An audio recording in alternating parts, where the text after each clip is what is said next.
Grabar. Ahí está. Bueno, entonces, vamos a recordar que la vez pasada, la clase anterior, vimos globalmente lo que era, pero primero vimos variables discretas en general. Después vimos variable continua con sus características, pero no habíamos visto ningún modelo particular. Vimos globalmente funciones de probabilidad inventadas, funciones de densidad inventadas. Después les dije que íbamos a ver 3 ejemplos de modelos prácticos determinados y que tienen una entidad. 2 variables discretas. La Bernoulli binomial, que podemos pensarla como una sola, que la vimos en la clase pasada, y hoy vamos a ver la otra variable discreta que tiene distribución de Poisson. Y vamos a ver una continua, que es la más usada de todas, que es la distribución normal, o que se llama también la campana de Gauss. Entonces, la binomial tenía un recorrido de variable discreta que era recorrido finito, iba de 0 hasta m. Esta Poisson también es discreta, pero el recorrido va a ser infinito, pero numerable. Ahora lo vamos a ver. Imaginemos esto. Tengo una variable aleatoria con distribución de Poisson si pasa lo siguiente. Supóngase que yo acá tengo una suspensión de bacterias, digamos. Eran colonias, ¿sí? Colonias que después, si yo vuelco esta suspensión de bacterias, la vuelco en esta placa que está reticulada y tiene determinado volumen o superficie, estas celditas, cuando la vuelco, eso es un medio nutritivo, la vuelco en forma al azar, totalmente, sin ninguna inclinación ni nada, y las bacterias se ponen a crecer, forman colonias. Entonces, ¿qué puede ser? Puede ser que en alguno de estos no se desarrolle ninguna colonia, en alguno puede ser que se desarrolle una, dos, etc.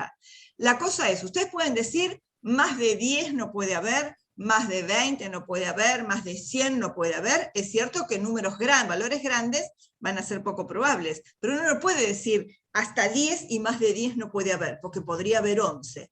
Entonces, vamos a pensar cómo es la variable. X, lo que yo voy a contar acá, es número de colonias en un volumen o superficie. Si esto tiene cierta altura, puedo pensarlo como volumen. Si es completamente chato, lo puedo pensar como superficie. La cosa es que los modelos que llamamos espaciales son distribuciones de cosas, células, colonias, qué sé yo, frutas en un pan dulce, cosas que se distribuyen en un volumen o superficie determinado. Yo determino qué volumen o superficie tendrá esta retícula cuando la compro. Bueno, entonces voy a contar esto, el número de colonias. Por supuesto que este recorrido va a ser, puede ser que no haya ninguna, que haya una, que haya dos, y por eso ponemos puntos suspensivos, porque no tengo un límite superior que diga más de acá no puede ocurrir. Entonces se dice que esta X sigue distribución de Poisson de parámetro lambda. Ahora vamos a ver bien lo que es el lambda. Este lambda se puede calcular como la densidad por el volumen. Fíjense, ¿cuánto más grande va a ser el lambda? Si yo tengo más densidad de colonias acá, de microorganismos, van a crecer más por cada retícula. Y también si las retículas son de mayor volumen, van a crecer más que si tengo volúmenes pequeños. Entonces, este único parámetro que se llama lambda de la distribución de Poisson, se remite a 2 factores, a la densidad y al volumen. Es directamente proporcional a ambos. Van a constituir, según cómo se combine la densidad y el volumen, un único parámetro lambda. ¿Qué va a ser lambda? Lambda va a ser el número promedio de ocurrencias. Y ahora lo vamos a ver bien cuando veamos el parámetro. Es el número promedio. Quiere decir que si yo tuviera toda la población de colonias, con todas las colonias infinitas, casi infinitas que hayan crecido, y pudiera dividir la cantidad total de colonias por la cantidad de reticulados que tengo, ese promedio sería lambda. Por supuesto que alrededor de ese promedio lambda tengo celdas con menos y celdas con más. El promedio es ese valor esperado de colonias por cada retícula. Ahora vamos a ver bien, después vamos a ver lo que es que el lambda es el valor esperado, que es la esperanza. ¿Qué es la densidad? Fíjense que yo densidad de acá puedo despejar, va a ser el lambda dividido el volumen. Lambda era el número de partículas, número de colonias, número de lo que sea. Yo acá le metí partículas, bueno, acá lo habíamos llamado colonias. Número del evento que esté contando. Partículas, colonias, células, lo que se les ocurra. Sobre, o sea, por unidad de volumen o superficie. ¿Ok? Si bien la X tiene magnitudes, por ejemplo, número de colonias o número de partículas o lo que sea, La densidad tiene ese número de ocurrencias por unidad de volumen o superficie. Ahora después lo vamos a aclarar mejor con un ejemplo que vamos a resolver. Y vamos a trabajar con estas magnitudes. El lambda tiene las mismas unidades de la variable. La densidad tiene las unidades de la variable por unidad de volumen o superficie. Eso se llamaba modelo espacial. Pensemos una cosa que sea lo que llamamos modelo temporal. ¿Qué es un modelo temporal?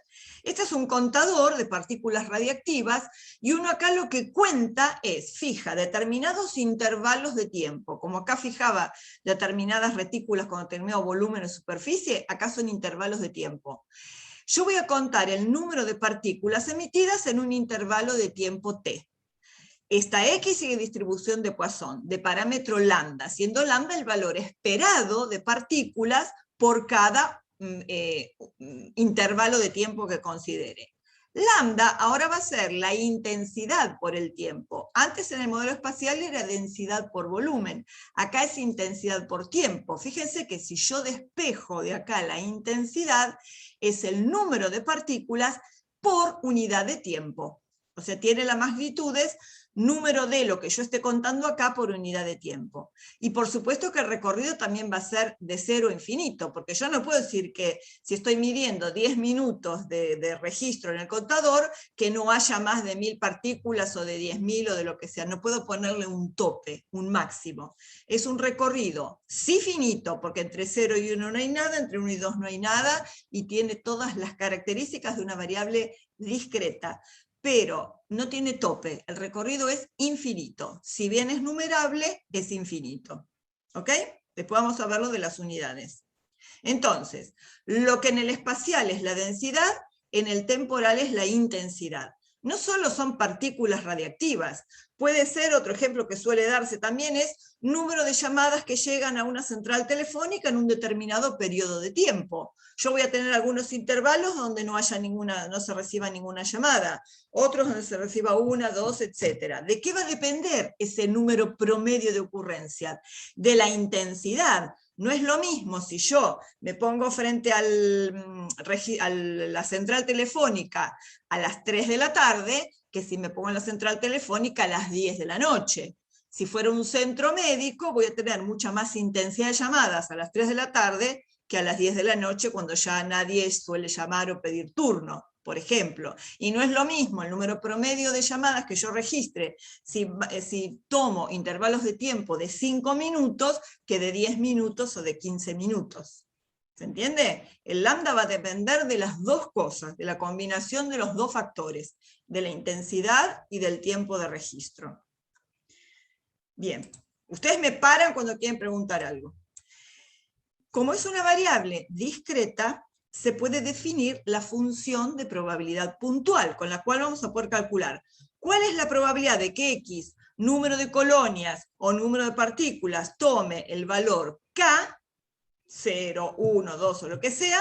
Esa probabilidad la voy a poder calcular con esta fórmula. Ustedes no van a calcularla con la fórmula, tienen una tabla y tienen también... me olvidé de abrir el Infostat, me parece. Ahora después vamos a abrir el Infostat y les voy a mostrar cómo se calculan las probabilidades con el Infostat, o sea, cómo pueden reemplazar la tabla impresa con el Infostat. Entonces, esta función me permite calcular el valor de probabilidad para un valor K. Esto es así. En el numerador tienen E, el número E, la base de los logaritmos naturales, elevado a la menos lambda, donde lambda es el parámetro de la Poisson, multiplicado por el parámetro lambda elevado a la K, a este número K, dividido el factorial de K. Factorial ya lo definimos la clase pasada cuando vimos binomial. Con esta fórmula, fíjense que esto es siempre positivo, porque E es la base de los logaritmos naturales, es positivo. Lambda es un número promedio de ocurrencias, es positivo. Y K es positivo porque es un número que toma algún valor del recorrido entre 0 y el número que quieran. O sea que esto es siempre positivo. Acá en esta diapositiva 47 del PDF ustedes tienen demostrado que además de que es siempre positivo, acuérdense que las características de la función de probabilidad puntual eran dos. Primero, P de X era un número mayor o igual que 0. Segundo, sumatoria de todos los P de X y de todas las probabilidades era 1. Entonces acá lo que tienen demostrado es que es 1. Lo que pasa es que nosotros no conocemos esta fórmula, pero tienen que creer en alguna cosa. Acá estamos haciendo sumatoria. para todos los K que pertenecen al recorrido de P de K, que es esto. O yo lo puedo escribir P de X es igual a K, o puedo escribir P chiquita entre paréntesis K, que es la probabilidad de que la variable X tome el valor K. O sea que acá podrían escribirlo como igual a P de K. Si sumo todas esas probabilidades, sumo desde K igual a 0 hasta infinito, porque el recorrido es infinito, de los valores que llamamos P de K. Esto va a ser la sumatoria de estas probabilidades, se calculan con esta fórmula. Entonces voy a sumar todas estas fórmulas para todos los valores del recorrido. Y ahora fíjense una cosa. Yo sumo desde K igual a 0 hasta infinito. Voy variando el valor de K, voy recorriendo todos los valores del recorrido. Quiere decir que lo que no tenga K es un factor que va a ser común a todos los sumandos, ¿no? Entonces yo voy a tener, cuando K es 0, voy a tener e a la menos lambda por lambda a la 0 sobre factorial de 0, más, segundo término, e a la menos lambda por lambda a la 1 sobre factorial de 1, y así voy aumentando K de 1 en 1. ¿Qué quedó como constante ahí? E a la menos lambda, porque es el único factor que no tiene K. Por eso acá se sacó como factor común de toda esa sumatoria e a la menos lambda. Y se puede demostrar como suma de una serie, que si yo sumo desde K igual a 0 hasta infinito lambda a la K sobre factorial de K, eso da como resultado e a la lambda. Como ustedes acá tenían e a la menos lambda y acá e a la lambda, producto de potencias de igual base, se suman los exponentes, menos 1 más 1 es 0 y e a la 0 es 1. O sea, con eso se demuestra que la suma de todas esas probabilidades para todos los infinitos valores del recorrido, esa suma es 1. O sea que nos quedamos tranquilos que esta expresión es una función de probabilidad puntual de la variable discreta de Poisson. ¿Sí? Esperen. Por supuesto que también podemos definir una función de distribución. ¿Se acuerdan la definición de la función de distribución? ¿Se acuerdan que esto era universal? F sub x de t es la probabilidad de que x tome un valor menor o igual que t. Y como es una variable discreta, es toda la suma para los x menores o iguales que t del valor de la función de probabilidad puntual. Es la suma de todas las probabilidades para los x desde 0, digamos, hasta que llegamos al valor t. Y también tenemos función de distribución de la Poisson, así que no van a tener que sumar nada. Estas son las condiciones del modelo de Poisson. Así como en binomial habíamos visto esas tres condiciones, ¿se acuerdan? Variable dicotómica, un m fijo y un p igual para todos los individuos y constante a lo largo de la experiencia, el modelo de Poisson tiene también sus características, sus condiciones. Primero, si yo considero dos intervalos disjuntos, intervalos de tiempo acá, o dos retículas que no tengan superposición entre ellas, o sea, disjuntos, el número de ocurrencias en uno de ellos es independiente del número de ocurrencias en el otro. O sea, lo que ocurre en cada retícula es independiente de la otra, y lo que ocurre en cada intervalo es independiente de otro. Segunda, las probabilidades de un determinado número de ocurrencias en dos intervalos que miden lo mismo son iguales. O sea, esta retícula tiene la misma probabilidad de que hayan caído ahí adentro dos partículas que cualquier otra que mide lo mismo. Las probabilidades en intervalos que miden lo mismo son iguales, lo mismo acá en el modelo temporal. Tercera, si el intervalo es pequeño, la probabilidad de una sola ocurrencia es proporcional a lo que mide el intervalo. O sea, si yo tengo una retícula que tiene el doble de volumen de otra, va a tener probabilidad doble de tener una cierta cantidad de partículas. La probabilidad de una ocurrencia es proporcional a lo que mide el intervalo espacial o el intervalo temporal. Y otra cosa es que la probabilidad de más de una ocurrencia es despreciable con la probabilidad de una sola. O sea, que la Poisson está definida más bien para lo que uno llamaría sucesos raros, que la probabilidad de una es mayor que la probabilidad de más de una, o sucesos que no sean multitudinarios de ocurrencia, que sean más bien sucesos raros. Y teóricamente debe de ser posible que haya un número tan grande como se quiere de ocurrencias en el intervalo considerado. O sea que acá yo tenga unos puntos suspensivos y no tenga un tope. En teoría tiene que ser posible que haya un número tan grande como se quiera, como se pueda o como dé. en el intervalo considerado. Bueno, vamos a ver un poco sobre las propiedades y características de la función. Profe, Sí, decime. perdón, ¿siempre es infinito? ¿Siempre, siempre? Sí, el recorrido es infinito. Ok. Por supuesto que no vas a tener infinitas partículas y no vas a tener infinitas células. La No, idea obvio. del infinito es que después, a medida que vos vas avanzando en el recorrido, va bajando la probabilidad, porque es difícil acá que se te forme un Claro. masacote de 1000 células, sería prácticamente imposible, por eso la probabilidad después baja. Pero Claro. la idea es que vos no tenés un tope, no puedes decir dónde Ok. no puede entrar más. Sí. Perfecto. Bueno, vamos a ver características. Esta es la función de probabilidad puntual de una Poisson que tiene parámetro 0,5. 0,5. Estas probabilidades están calculadas con la fórmula que vimos antes. Si ustedes se toman el trabajo de aplicar esa fórmula, van a encontrar estas probabilidades, van a poder calcular estas probabilidades. Por supuesto que este es el gráfico de esta función. Para 0, la barra tiene una altura de 0,6, para 1 tiene una altura de 0,3, para 2, 0,07, etc. Y el 6 ya casi no aparece porque aproximada al cuarto decimal la probabilidad es 0. No quiere decir que sea el 0 absoluto. Quiere decir que los números que le siguen tienen tan baja probabilidad de ocurrencia, porque este lambda es pequeño, que aproximado a este decimal la probabilidad se puede escribir como 0 hasta el cuarto decimal. ¿Está bien? ¿Cómo calcularían ustedes? Si yo les digo que lambda es el valor esperado, ¿cómo podrían verificar que este valor esperado da 0,5? Ahí los agarré. El concepto del práctico anterior, del teórico anterior. ¿No es M por P? ¿Cómo? M por P, no sé. Bueno, No sé si sé. no, está bien, lo dijiste. No es correcto, ¿por qué? Mirá, pero bien que lo pensaste. M por P es el valor de la esperanza para el modelo binomial, el que cumple todas las características de la binomial.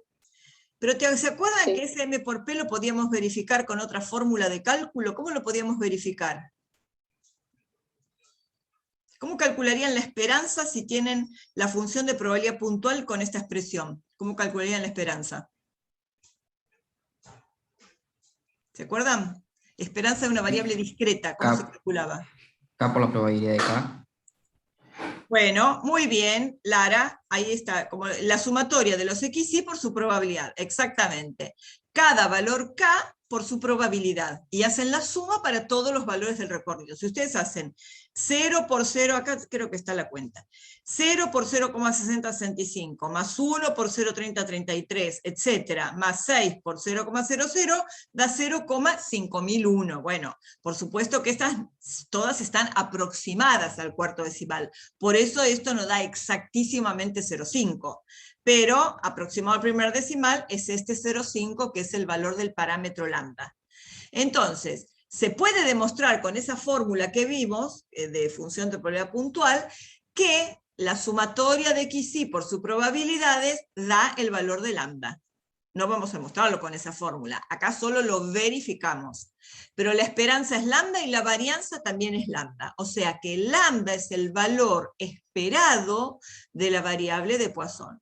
Fíjense que si lambda es 0,5, ¿dónde está el centro de gravedad de la distribución? Entre 0 y 1. Entre 0 y 1. Si yo les hubiera preguntado dónde está el centro de gravedad, me hubieran dicho, no sé en qué lugar, pero seguramente que entre 0 y 1. No podíamos haber deducido que era exacto 0,5 porque no es simétrica, pero sí podíamos decir que estaba entre 0 y 1 porque ahí entre los dos está el centro de gravedad. De hecho, ahí están las mayores probabilidades. ¿Ok?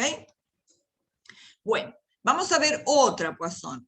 El lambda ya aumenta un poco, ahora es 1,5. Entonces fíjense que ahora es 1,5 y el último valor que aparecía en el recorrido con probabilidad prácticamente 0 era 6, ahora ya tenemos 3 valores más que aparecen. Aparece el 7 con una determinada probabilidad, aparece el 8 y ahora que tiene probabilidad prácticamente nula es el 9.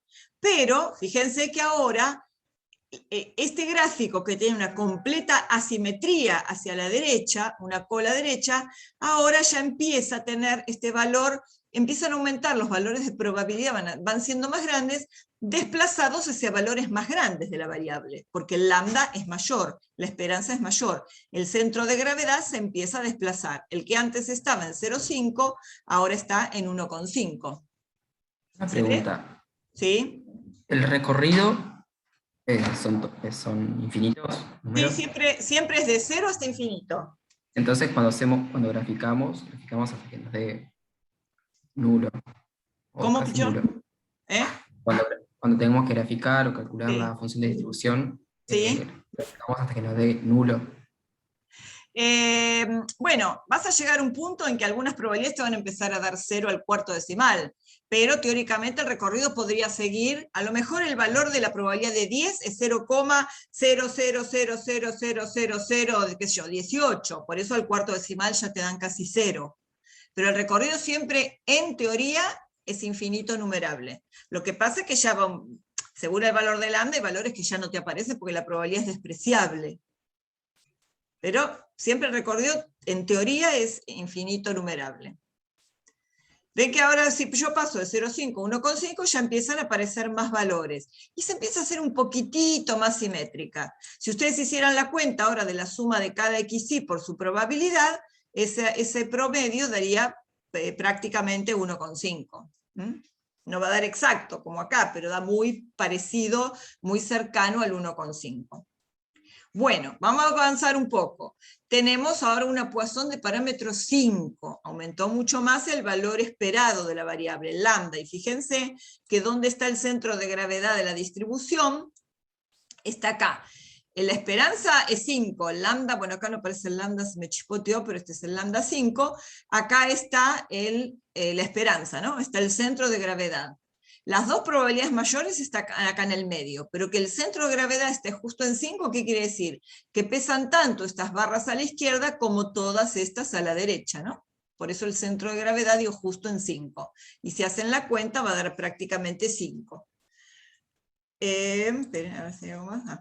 Bueno, ¿de acuerdo? Y fíjense que a medida que el lambda va aumentando, la distribución se va haciendo cada vez más simétrica. Si ustedes tuvieran un lambda enormemente grande, esta distribución se parecería mucho a una campana, que después la que vamos a ver es la normal. De hecho, cuando tienen lambdas muy grandes, hay probabilidades que antes se calculaban aproximándola con la distribución que vamos a ver después, la de Gauss. En una época hacíamos ejercicios, ahora ya no hay más porque tenemos pocas horas de clase, pero algunos contenidos hubo que recortarlos. Bueno, ¿de acuerdo? ¿Ven la diferencia? Una gran asimetría hacia la derecha y se va haciendo más simétrica a medida que el valor de lambda va aumentando, o sea, a medida que aumenta la esperanza. Vamos a resolver un ejemplo para ver cómo tratar todo lo que vimos. El ejemplo dice así. Isótopo radioactivo, modelo temporal. La probabilidad de que un isótopo radioactivo emita a lo sumo 7 partículas en un intervalo de tiempo de 2 segundos es 0,9489. Pregunta, ¿cuál es la probabilidad de que en un intervalo de 3,5 segundos no haya emisión de partículas? ¿De acuerdo? No nos dice nada qué parámetro, no dice cuál es el parámetro. Sí sabemos una cosa, yo acá estaba midiendo intervalos de 2 segundos y después cambio a intervalos de 3,5 segundos. Fíjense que en la definición de la variable de Poisson siempre tenía que decir acá en un volumen B y acá tenía que decir en un tiempo T. Porque de ese volumen o de ese tiempo depende de cómo va a ser el parámetro. Así como en la binomial decíamos que siempre tenía que decir de un grupo D, porque el M determinaba, era uno de los parámetros que determinaba la distribución de probabilidades. Bueno, acá siempre hay que definir en la definición de la variable el tiempo considerado o el volumen o superficie si fuera el modelo espacial. Entonces vamos a tratar de poner esto en nomenclatura estadística. Primero vamos a pensar en quién es la variable. Nos está hablando la probabilidad de que un isótopo reactivo emita a lo sumo 7 partículas en un intervalo ta. ¿Qué quiere decir? Que lo que vamos a contar, acuérdense que la Poisson empieza igual que la binomial, número D, lo que vamos a contar acá son partículas en intervalos de 2 segundos. Entonces nuestra X será número de partículas emitidas en 2 segundos. Si quieren ponen el isótopo radiactivo, le agregan toda la información que quieran. Pero lo básico que tiene que estar es qué contamos y en qué intervalo de tiempo lo contamos. Y esta X, por el modelo del que se trata, sigue una distribución de Poisson de parámetro lambda. Vamos a escribir esta probabilidad. La probabilidad de que emita a lo sumo 7 partículas es 0,9489. A lo sumo es como máximo, incluido el 7. Si no diría menor que 7, pero como dice a lo sumo 7, 7 está incluido. Entonces eso lo escribimos como la probabilidad de que X sea menor o igual que 7 es esta probabilidad 0,9489. El tiempo de medición 2 segundos ya está declarado acá en la definición de la variable. Entonces, probabilidad de que X sea menor o igual que 7 es 0,9489. Con este dato me voy a ir a recorrer la tabla para ver cuál es el lambda de tal que, fíjense, P de X menor o igual que 7, ¿qué es? Por definición de la función de distribución acumulada es f de 7. Yo traduje P de X menor o igual que 7 a f de 7. Entonces, ¿qué voy a hacer? Me voy a ir a una tabla de función de distribución acumulada y voy a ver cuál es el lambda a la cual le corresponde un f de 7 de 0,9489. Acá ya está despejado. ¿De dónde lo sacamos? Miren. Esto es un pedazo de la tabla de función de distribución de la Poisson. Estos son los valores de lambda y estos son los valores de K que van apareciendo. Fíjense que acá ya estamos en 3,7 y ya aparecen valores de hasta 13. 3,8 y 3,9 ya aparece otro más. De nuevo, les hago la pregunta. Si ustedes abren la tabla en un lugar, ¿cómo saben si es la función de probabilidad puntual o la función de distribución acumulada? Porque la acumulada tiene que dar como total 1. Perfecto, Valentina. Ustedes ven que las probabilidades van aumentando y que terminan en 1. Todos estos terminan en 1, quiere decir que acá ya se acumuló toda la probabilidad. Entonces, lo que van a hacer es empezar desde el principio. Primero van a ver que el 7 ni aparece para valores chiquitos de lambda, y en un momento empiezan a aparecer y empezamos a recorrer. Cuando vamos por acá vemos 0,9648, 9599, y acá ya aparece este 0,9489. ¿Y para qué lambda aparece? Para un lambda de 4. Entonces, lambda son 4 partículas, en promedio, por cada intervalo de 2 segundos. ¿Ok? En algunos van a tener 0, otros 1, pero en promedio vamos a tener 4. Bien. Entonces, yo ya tengo el parámetro lambda, y ahora me decía, ¿cuál es la probabilidad? Yo ya sé cuál es el parámetro lambda, y sé que lambda depende de la intensidad y del tiempo. ¿Quién es lo que se mantiene constante cuando yo me mueva de 2 a 3,5 segundos? El lambda va a cambiar, porque me cambió el tiempo. Lo único que se va a mantener constante es la intensidad, a menos que yo cambie de isótopo. Esa intensidad de partículas por unidad de tiempo van a ser las que yo calcule para este isótopo. Si cambio, ya cambiará la intensidad de la emisión. Entonces, yo puedo ahora, primero tengo que redefinir la nueva variable, porque voy a cambio de tiempo, tengo que definirla de nuevo. Acá la llamamos I. Número de partículas emitidas en 3,5 segundos. Al cambiar el tiempo, cambia la definición porque va a cambiar el parámetro. Esta I tiene parámetro lambda. Y lambda siempre es la intensidad por el tiempo en el modelo temporal. Ustedes pueden calcular la intensidad aparte y meterla acá, o hacemos todo el cálculo in situ. Hacer el cálculo in situ, ¿qué quiere decir? Esta intensidad era la cantidad de partículas emitidas por el isótopo por cada segundo, por cada unidad de tiempo. Si estoy midiendo en segundos, tendré que hacer 4 partículas dividido 2 segundos. Y fíjense que las unidades de la intensidad me dan en partículas por segundo. Con esto yo me independizo del tiempo, porque yo ya sé por cada segundo cuántas partículas va a haber. Y después lo multiplico por el nuevo tiempo. Fíjense que acá les va a resultar muy útil trabajar con las unidades porque van a poder simplificar las unidades y les quedan las unidades que deben ser. Fíjense que cuando simplifiquen partículas por segundo por 3,5 segundos, segundo simplifica y las unidades de lambda me quedan en partículas que eran las mismas unidades de la variable, número de partículas. Bueno, 4 dividido 2 es 2 por 3,5, ahora este lambda nuevo son 7 partículas. ¿Y qué es lo que quiero calcular ahora con ese nuevo lambda y esa nueva variable? ¿Cuál es la probabilidad de que si yo mido durante 3,5 segundos no haya emisión de partículas? O sea que el número de partículas en los 3,5 segundos me dé 0. O sea que lo que quiero calcular es la probabilidad de que esta I tome el valor 0. ¿Sí? Entonces, vamos a la tabla. Acá yo busqué, me fui a la tabla de función de probabilidad, ¿no? Porque ve que va aumentando y después se va achicando. Lambda 7 ya aparecen nuevos valores de K. Acá llegamos hasta 19.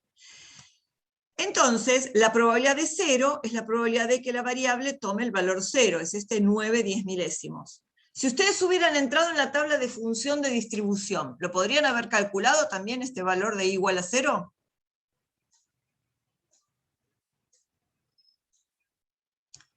Si hubieran entrado en la de función de distribución acumulada. Sí, ¿no? Es el mismo. Porque cuando ustedes están en 0, la única probabilidad que se acumuló es la de 0. Así que este 9/10 milésimos lo van a encontrar tanto en la función de probabilidad puntual, que es esta, como en la función de distribución acumulada. Porque ahí se acumuló solo 9. Después con 1 ya no, porque va a ser la suma de estas dos probabilidades.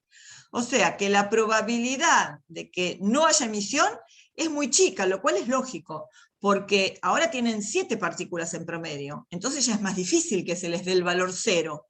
Si el número promedio de ocurrencias es 7, los intervalos que tengan 0 van a ser muy pocos, tiene una probabilidad muy chiquita. Bueno, una propiedad que tienen... esperen, antes de la propiedad. Les voy a mostrar cómo calcular probabilidades con el Infostat.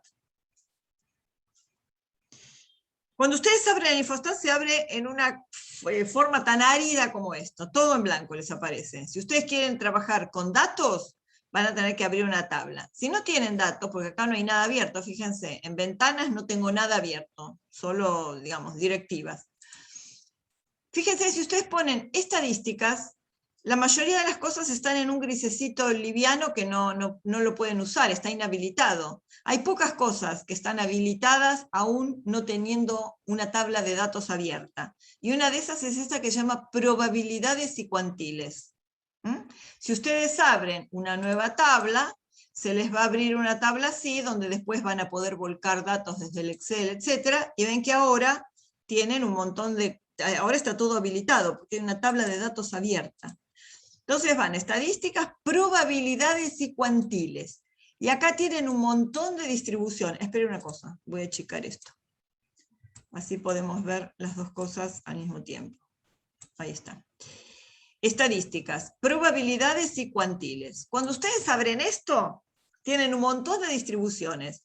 Por defecto se abre la normal 0,1, que la vamos a ver después, la normal. Ahora nosotros queremos Poisson. ¿Dónde está Poisson? Acá. Poisson de parámetro lambda. No les mostré otra vez binomial, me olvidé de abrirles. Bueno, después les digo binomial. Acá Poisson tenemos un solo parámetro que es el lambda. Si ustedes abrieran binomial, tienen n y p. El n es el m nuestro. Bueno, no importa. Ya que está, porque después me voy a olvidar. ¿Se acuerdan el ejemplo del ungüento que vimos otra vez? Teníamos un m de 3, porque lo aplicábamos en 3 individuos. Y el p era, creo que era 0,3, ¿no? Que era la probabilidad de tener reacción inflamatoria en cada individuo al que se le aplicaba el ungüento. Y yo quería, por ejemplo, la probabilidad de que X fuera mayor o igual que 1, creo que pedíamos. Entonces le ponen ahí el valor, calcular, y acá leemos las probabilidades. En este campo, fíjense que dice, probabilidad de que X sea menor o igual que X. O sea que acá tienen f de X. Probabilidad de que X sea mayor estricto que X, tienen otra probabilidad que, por supuesto, estos dos sucesos son complementarios, si suman estas dos da 1. Y acá tienen probabilidad de que X sea igual a X. Acá tiene el valor de la función de probabilidad puntual. ¿Se acuerdan que nosotros calculamos todas esas probabilidades? Si se fijan en lo que calculamos antes, la probabilidad para el valor 1 daba 0,441. Bueno, vamos ahora a nuestra Poisson. Poisson tiene un solo parámetro que es lambda. Vamos a verificar este cálculo. Si el lambda era 4, como fijamos ahí, una cosa les digo antes. Para hacer este trabajo que hicimos acá, esto no sirve. No hace la interpolación al revés. O sea, si yo le pongo una probabilidad acá, no me va a calcular el valor de lambda. Así que eso no se puede hacer. Para este tipo de cosas, de encontrar el parámetro dada una probabilidad, van a tener que tener la tabla impresa. Pero bueno, vamos a verificar este. Si el lambda es 4, y yo quiero la probabilidad de que X sea menor o igual que 7, pongo acá el 7. en el valor de x. Y acá le pongo calcular. Ahí está, qué susto. Calcular. Este es f de x, la probabilidad de que x sea menor o igual que x. Aproximado al cuarto decimal, a un 8 le sigue un 6, es 0,9489, que es este que está acá. La probabilidad de que x sea mayor estricto que x es esto, si ustedes suman esto más esto es 1, y esta es la probabilidad de que x tome exactamente el valor 7. Este es el valor de la función de probabilidad puntual. ¿Ok? Bueno, ¿qué pasa si ahora el nuevo lambda nos había dado 7? Entonces ahora el lambda es 7 y queríamos calcular la probabilidad de que y tomara el valor 0. O sea, en x le pongo 0. Le pongo calcular y acá me aparece f de 0, la probabilidad de que x sea mayor estricto que 0 y la probabilidad de que x sea igual a 0. ¿Ven? 0,0009. Y ven que f de 0 y la probabilidad de 0 son la misma. Este y esta son la misma, porque esta es la f de 0 y esta es la probabilidad de que x tome exactamente el valor 0. Es muy fácil de usar. Bueno, ¿hasta acá vamos bien? Creo que acá, la propiedad. En la diapo 62 tienen una propiedad que dice, si x1 es una Poisson de parámetro 1 y x2 es una Poisson de parámetro 2 y son independientes, la variable aleatoria suma de x1 más x2 tiene también distribución de Poisson con un parámetro que es la suma de los dos parámetros lambda 1 más lambda 2. No lo vamos a demostrar, pero vamos a dar un ejemplo, intuitivamente. Supónganse que x1 es número de colonias de Staphylococcus aureus en un volumen B. x2, número de colonias de Staphylococcus epidermidis, otra subespecie, en un volumen B. Esta x1 tiene distribución de Poisson de parámetro lambda 1 y esta parámetro lambda 2.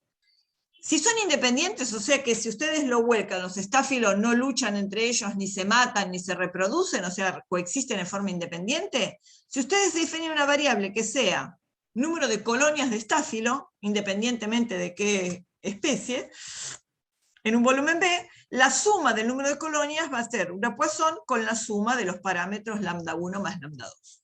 Eso es todo. Bueno. Vamos a la normal.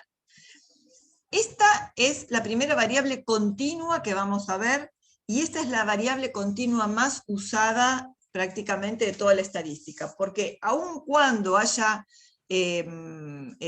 modelos, variables que no sigan exactamente esta distribución, aún así hay test y procedimientos que aproximan a la normal. Así que es la madre de todas las distribuciones, la campana de Gauss. A Gauss se los presenté, no, todavía no, les presenté a Fisher. Ahora lo vamos a ver a Gauss. Bueno, ahora después vamos a ver la interpretación. Esta es una función de densidad de probabilidad de una variable continua que tiene recorrido teóricamente infinito. O sea, fíjense que esta es una curva que se hace asintótica, o sea, no para acá, no se termina acá, se hace asintótica hacia menos infinito y hacia más infinito. ¿Cuáles son las características como geométricas o analíticas? Es asintótica, o sea que el límite cuando x tiende a menos infinito de la función densidad tiende a 0 y cuando x tiende a más infinito la función tiende a 0. Tiene cambio de concavidades, acá tiene concavidad positiva, acá tiene concavidad negativa y acá vuelve a tener concavidad positiva, o sea, tiene dos puntos de inflexión. Cosa principal que uno ve en esta curva es que es totalmente simétrica respecto de este valor central. Esta variable se dice que sigue una distribución normal con dos parámetros, mu y sigma. ¿Quiénes son mu y sigma? Mu es el valor esperado. Esta es una de parámetros hipotéticos donde mu vale 6, esto sería en teoría una distribución de una hormona FSH. Mu vale 6, y fíjense que cuando mu vale 6, este es el eje de simetría de la distribución. Fíjense que el decaimiento hacia acá y hacia acá son exactamente iguales, es simétrica respecto de este mu igual a 6. Y acá es donde está radicada la mayor densidad de probabilidad, o sea que 6 es la esperanza, ¿no? Es la esperanza, porque es el centro de gravedad. Acuérdense del móvil para colgarlo para que se quede estable. 6 es el centro de gravedad, es la esperanza. Y además 6 es lo que se llama la mediana. porque a partir de 6 tengo exactamente la misma probabilidad izquierda que a la derecha. La función de densidad tenía dos características. Primera, que f de x era mayor o igual que 0. Fíjense que esta nunca cruza el eje de las x, siempre está por encima, o sea, del lado positivo del eje de las ordenadas. Es mayor o igual que 0.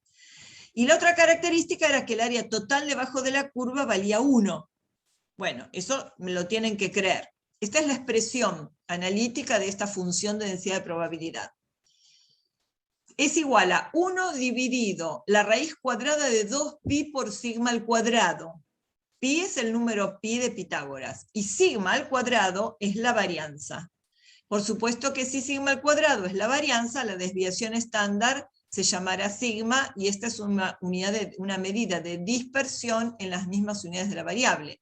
La varianza tiene las unidades al cuadrado, o sea que la varianza sería, por ejemplo, unidades por mililitro al cuadrado. Sí, decime, Pichón. ¿Qué me ibas a preguntar? Si la función de densidad, esa es la función de densidad. Claro. La que está ahí arriba. Bien, Sí. bien. Esta es la Eso. función de densidad de probabilidad, que si vos la graficás, esta expresión, si la graficás, te da este gráfico. Tiene este factor, y tiene otro factor que es e, la base de los logaritmos naturales, a la menos un medio por x menos mu sobre sigma, y esto elevado al cuadrado. La van a haber escrito este exponente de otras formas también, sacada el sigma afuera, hay distintas formas de escribirla. ¿Por qué se las escribo así? Porque acá es fácil de ver que en este exponente, ¿qué es esta variable? X menos mu sobre sigma. Alguna vez ya la vimos, ¿no? ¿Cómo se llamaba? La estandarizada. Muy bien, Federico. Esta es la variable estandarizada. Si a esta x le restamos mu, que es la esperanza, la dividimos por sigma, que es la desviación estándar, es la variable estandarizada. ¿Qué quiere decir? Que si a esta curva le restamos mu y la dividimos por sigma, a esta curva la llevamos al origen y le damos una forma estandarizada en unidades de la desviación estándar. Bueno, la cuestión es, vamos a mirar un poco de propiedades de esto. El área debajo de la curva, ¿cómo la podrían verificar? Tendrían que ser la integral entre menos infinito y más infinito de esta función de densidad. La cosa es que e a la menos x cuadrado, como es esto, no tiene, fíjense que el menos está fuera, ¿no? Es e a la menos x, x una función de, digamos, una expresión de x elevado al cuadrado. Esta no tiene primitiva. Entonces, todas las integrales y los cálculos de probabilidad se hacen con métodos numéricos, se hacen por aproximaciones. Pero si ustedes quisieran verificar que el área total vale 1, tendrían que hacer la integral entre menos infinito y más infinito de esa función de densidad y daría 1. Si ustedes hacen la integral entre menos infinito y más infinito de esta expresión multiplicada por x, eso era la ecuación de la esperanza. ¿Cómo se calcula la esperanza? Si hacen esa cuenta, esa integral de x por este f de x da exactamente el valor mu. O sea que es la esperanza. ¿Dónde está? Dijimos que tenía dos cambios de concavidad. Ven que acá es concavidad positiva, acá es negativa y acá es positiva. ¿Dónde están los puntos de inflexión? ¿Dónde cambia la concavidad? Esta concavidad positiva se hace negativa en mu menos una vez sigma. Mu era 6, sigma es 3, 6 menos 3 es 3. Este es un punto de inflexión. Ahora es concavidad negativa. ¿Dónde cambia la otra concavidad? En el otro punto de inflexión. Y ese otro está en mu más una vez sigma. 6 más 3, 9. Acá está el otro cambio de concavidad. Y acá vuelve a ser concavidad positiva hasta más infinito. El área total debajo de la curva es 1 y es absolutamente simétrica respecto de x igual a mu. Fíjense que cuando x toma el valor mu, cuando x es igual a mu acá, esto da 0, ¿no? X menos mu sobre sigma da 0. E a la 0 es 1. Y esta ordenada es 1 sobre la raíz de 2pi por sigma al cuadrado. Entonces, ahora lo van a ver en el videito después, este jueguito que vamos a hacer ahora. La pregunta es, si mu cambia, ¿qué pasa con esta curva? Se desplaza. Si mu es mayor, se desplaza hacia valores mayores en el eje X. Si mu es menor, se desplaza hacia valores menores. Pero si no cambia sigma, la forma sigue la misma, si tiene la misma varianza y el mismo desvío. Ahora, si esta variable llega a tener un sigma más grande, quiere decir que los puntos de inflexión van a estar más lejos. La concavidad va a cambiar más lejos del valor central mu.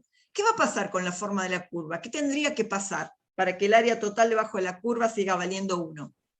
Si ustedes le aumentan la variable. Muy bien. Expandirse. Exactamente. Al expandirse, como dice Valentina, se tiene que achatar. ¿Por qué? Porque si ustedes la expanden pero mantienen el mismo máximo, el área total debajo de la curva les va a dar mayor que 1. Para que sea igual a 1, la curva se tiene que achatar. Y acá lo pueden ver fácil. Si sigma cuadrado aumenta, o si sigma cuadrado aumenta, este máximo va a ser más chico, porque está en el denominador. Y acá tienen una característica de todas las campanas de Gauss, de todas las distribuciones normales, sin importar cuál sea su esperanza y cuál sea su desviación estándar.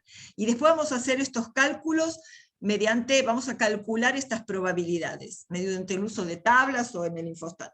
Una característica es que entre mu menos más una sola vez sigma, o sea, entre los puntos de inflexión, está aproximadamente el 68,2% del área total debajo de la curva. Entre mu más menos 2 veces sigma está aproximadamente el 95%, y entre mu más menos 3 veces sigma está el 99,7%. O sea que más allá de 3 desvíos hay prácticamente ningún valor de la variable, quedan muy poquitos. ¿Cuánto sería 3 veces sigma acá? 3 por 3, 9. 6 más 9 es 15, ven que más allá de 15 queda muy poquito. Y 6 menos 9 es menos 3, más allá de menos 3 queda prácticamente nada. Acá, bueno, no tendría mucho sentido porque es una hormona, no tiene sentido más allá del 0, pero bueno, tómenla con pinzas.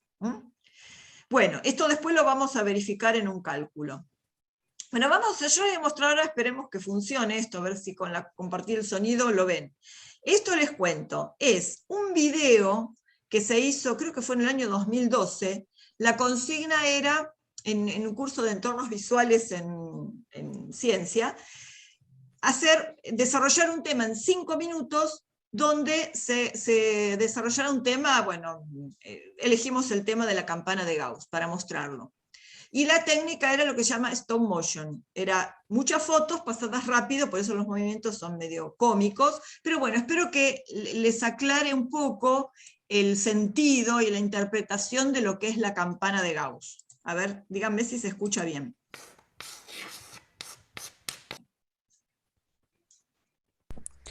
Vamos a analizar. ¿Se escucha? Sí, se escucha. Ah, muy bien, bueno. Gracias. Gracias, Rocío, y gracias a mi hija que me enseñó a compartir el sonido. Bueno. La curva de Gauss, y la introduciremos con un ejemplo sobre la distribución de la variable peso en una población de mujeres adultas saludables que miden entre 1,60 y 1,70 metros. Supongamos que tenemos acceso a todos los valores de peso de la población. Entonces podemos conocer la media o esperanza, a la que denominamos con la letra griega mu, que es el promedio de todos los valores de la variable, su centro de gravedad, y la varianza, que es una medida de la dispersión de los valores de la variable respecto de su esperanza. Si a todos los valores de la variable les medimos la distancia a la media, elevamos al cuadrado para evitar las distancias negativas, y calculamos la esperanza de estos valores, habremos calculado la varianza, a la que designamos con la letra griega sigma al cuadrado. Sin embargo, la varianza tiene la magnitud de la variable al cuadrado. Por lo tanto, se define la desviación estándar como la raíz cuadrada de la varianza sigma y se constituye como una medida de dispersión con las mismas unidades de la variable. Ubiquemos en un eje horizontal los pesos de estas mujeres, entre 38 y 78 kilogramos, y marquemos sobre él a la media de la población, y a la media más menos una desviación estándar, y la media más menos 2 desviaciones estándar. Ubicaremos en este eje a toda la población en orden creciente de pesos.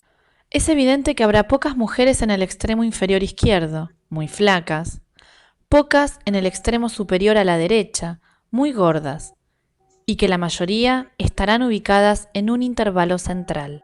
Así, el 68% de los valores se encontrará en el intervalo constituido por la media más menos una desviación estándar, y el 95% de los valores en el intervalo constituido por la media más menos 2 veces la desviación estándar.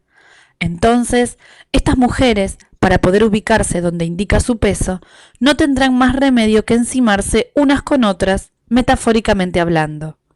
Si dibujamos una línea roja que marque sobre el eje de las ordenadas, vertical, la densidad de mujeres en la zona correspondiente al eje del peso, veremos que es muy baja en pesos bajos, que va aumentando la densidad cuando nos acercamos al centro y que vuelve a disminuir la densidad cuando llegamos a las mujeres muy gordas, porque hay menor densidad de ellas en la población. Hemos dibujado la curva normal o campana de Gauss. La ecuación de la curva es la que escribimos arriba a la derecha. Observen que el eje de simetría de las curvas es la recta x igual a mu. Si tomamos alguna mujer de la población y medimos su peso, es seguro que va a caer en algún valor debajo de la curva. Es decir, que podemos escribir que la probabilidad de encontrar un valor de peso entre menos infinito y más infinito es 1, porque es totalmente seguro que lo encontraremos en ese intervalo. Esto lo decimos así: el área total debajo de la curva vale 1. Y si queremos calcular la probabilidad de que una persona tomada al azar de esa población tenga valores de peso dentro de un intervalo, tendremos que calcular el área debajo de la curva dentro de ese intervalo. ¿Qué pasaría si la población tuviera mayor dispersión de los valores alrededor de la esperanza? Es decir, mayor varianza y por lo tanto mayor desviación estándar. Pasaría algo como esto. El máximo de la curva bajó y ahora es posible encontrar más valores extremos hacia ambas colas de la distribución. Hay más mujeres extremadamente flacas y más mujeres obesas. ¿Justifica la fórmula de la ecuación que el máximo de la curva baje? Sí, así es. Si nos ubicamos en el centro de la curva, cuando x vale mu, el exponente vale 0. E elevado a la 0 es 1. Entonces, el valor sobre la ordenada será 1 sobre raíz de 2 pi por sigma al cuadrado. Y como sigma cuadrado está en el denominador, cuanto mayor sea, menor será el valor sobre la ordenada. Hay muchas variables en el universo que siguen una distribución normal, y esto es interesante porque la mayoría de la estadística inferencial se apoya sobre el concepto de la campana de Gauss. La campana de Gauss nos rodea.